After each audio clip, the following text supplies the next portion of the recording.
ବିଷୟରେ ପଢିବା।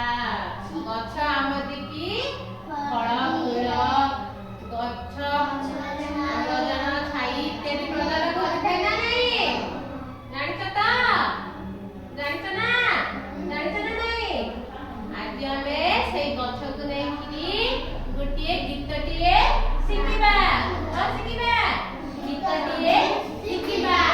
ମୁଁ ଯେମିତି କହିବି ତମେ ମାନେ ସେମିତି କହିବ ନା? କହିବ ତ? କହିବ ତ? ଚାଲ। ଗଛ କହିଲା କାଟନି ମତେ, ଗଛ କହିଲା କାଟନି ମତେ, ଘର ବରଷରୁ ରଖିବି ତତେ, ଘର ବରଷରୁ ରଖିବି ତତେ, ଖାଇବୁ ତୁନି ଫଳ ମୁଁ ଦେବି, ଖାଇବୁ ତୁନି ଫଳ ମୁଁ ଦେବି,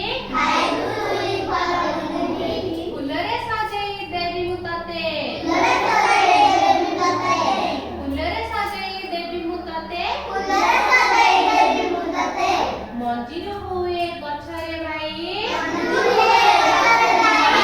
ମଞ୍ଜିରୁ ହୁଏ ଗଛରେ ଭାଇ, ଗଛରୁ ହୁଏ ଫୁଲ,